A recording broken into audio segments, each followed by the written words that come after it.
Programme के आगाज़ में ही थोड़ी सी हम पोजीशन की बात कर लेते हैं। राशिद लतीफ़ साहब, पोजीशन कुछ इतनी अच्छी नज़र नहीं आ रही है, और अगर ये कहा जाए कि वेस्ट इंडीज़ टीम का पलड़ा भारी है तो गलत नहीं होगा। यकीनी तौर पर यह मैच कल तक ख़त्म होता हुआ नज़र आ रहा है हमें।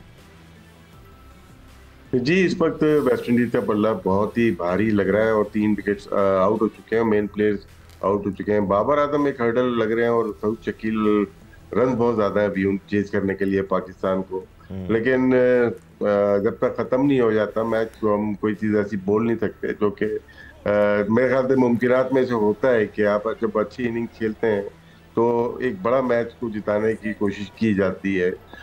पार्टनरशिप बहुत जरूरी है, जैसे आपने इंट्रो में कहा कि पार्टनरशिप जो वेस्ट इंडीज की लगती है, तो यहाँ पे भी हमें एक बड़ी पार्टनरशिप की जरूरत है। जिस तरह से पहले टेस्ट में जो फर्क रहा 141 की, जो रिजवान की सऊद शकील की पार्टनरशिप थी, वही डिसाइड किया उस मैच में।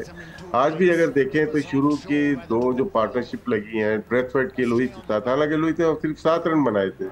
बाबर आजम आउट हो गया राशिद भाई। एब्सोल्युटली राशिद लतीफ़ साहब, मैं आपको रोकना नहीं चाह रहा था, बट बड़ी विकेट मिल गई है इस वक्त वेस्ट इंडियन टीम को। बाबर आजम जो दीवार बन के खड़े थे वेस्ट इंडियन टीम के आगे, अब वो भी आउट होकर पवेलियन वापस लौट रहे हैं। उन्होंने 67 गेंदों पे 31 रन की इनिंग्स खेली। बाबर स्ट्रगल कर रहे थे और स्पिन को मैनेज करने की कोशिश कर रहे थे, लेकिन बहुत ज़्यादा टर्न मिल रहा है यहाँ पर वेस्ट इंडियन बॉलर्स को, और बाबर आजम अब एक बार फिर बड़ी इनिंग्स खेलने में नाकाम रहे और पवेलियन वापस लौट रहे हैं। अब एक बार फिर सारा प्रेशर आएगा पाकिस्तानी बैटिंग लाइनअप पर, खासतौर पर सऊद शकील और मोहम्मद रिजवान पर, जिन्होंने अब तक इसी सीरीज़ में बेहतर पार्टनरशिप लगाई हैं। और इसी एक पार्टनरशिप का जिक्र राशिद लतीफ़ साहब भी कर रहे थे। राशिद साहब, ये बड़ा नुकसान हुआ है पाकिस्तान को, क्योंकि इस किस्म के मैचेस में जो फंसे हुए होते हैं, जिसमें आपको गैर मामूली सिचुएशन का सामना करना पड़ता है, वहाँ पर अपने सीनियर बैटर्स की तरफ देखते हैं, तो बड़ा अनफॉर्चुनेट है ये बाबर आजम पवेलियन लौट गए।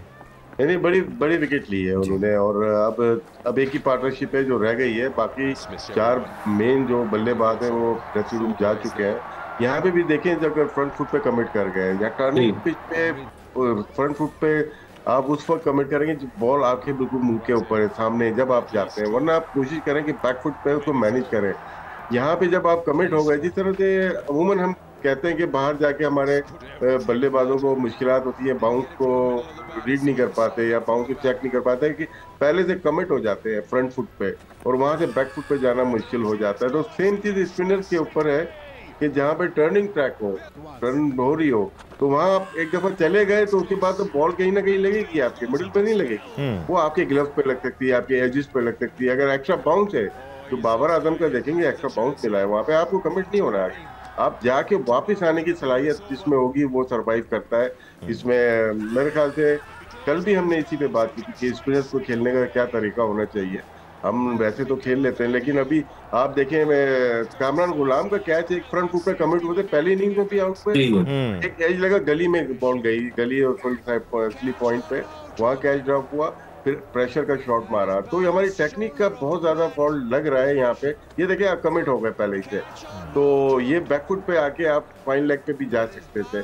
अहमद शहजाद सही तरीके से बता सकते हैं, क्योंकि आजकल दुबई में बहुत खेले, पाकिस्तान में बहुत खेले हैं, ये ऐसी टर्निंग पिचेस पे या फ्लैट पिचेस पे, तो सही टेक्निक का बता सकते हैं। एब्सोल्युटली। इस वक्त नाइट में वॉचमैन के तौर पर काशिफ अली को भेजा गया है। आई डोंट नो, खासे ओवर बाकी हैं अभी, या तकरीबन आधे घंटे का गेम बाकी है, उससे भी ज़्यादा, और आई डोंट नो ये कितना कारआमद साबित होता है। बट ये शॉट सिलेक्शन वाला डिस्कशन है ना अहमद, ये बहुत इंपॉर्टेंट है, क्योंकि इस इनिंग्स में भी हमने देखा जो शान मसूद की शॉट सिलेक्शन थी, या फिर जो कामरान गुलाम की शॉट सिलेक्शन थी, उन्होंने कदमों का इस्तेमाल किया, एक स्लॉक करने की कोशिश की, एज लगा, आउट हो गए। फिर आप हुरैरा को इतना ज़्यादा क्रिटिकली एनालाइज अभी कर नहीं सकते, प्रेशर भी होगा उन पर।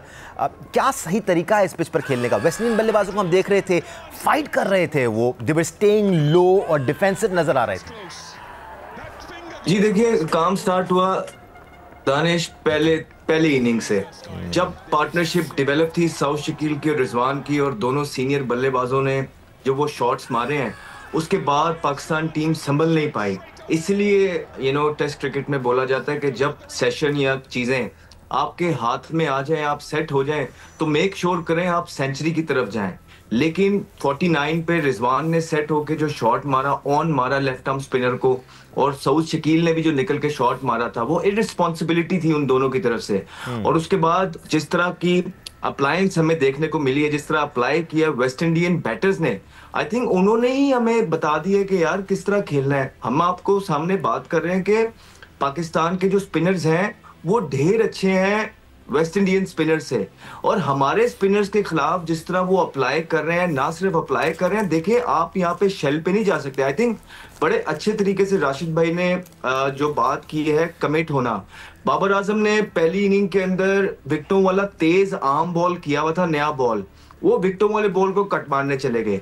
अभी फिर वो सेट खेल रहे थे, और जितनी भी उन्होंने इनिंग खेली, अगर उसमें से आप उनके स्कोरिंग शॉट देखेंगे तो वो जिस तरह राशिद भाई जिक्र कर रहे हैं कि पीछे पीछे टाइम मिलता है, इस तरह के पिच पे आप on the top of bounce भी हो जाते हैं, और उसके बाद थोड़ा सा आपको पता लग जाता है, एक फ्रैक्शनल एक्स्ट्रा आपको टाइम मिल जाता है कि आप एडजस्ट कर सकते हैं। बाबर आजम थ्रू आउट यही कर रहे थे, उन्होंने कवर्स में भी जो बैकफुट पे शॉट मारे हैं वो पीछे जाके मारे हैं। इस दफा फिर वो हाफ कॉक रह गए, ना वो पूरा आगे थे ना वो पूरा पीछे थे। बड़ी अच्छी अपॉर्चुनिटी थी बाबर आजम के पास कि अपनी रूठी हुई कौम को एक दफा फिर से मना लें।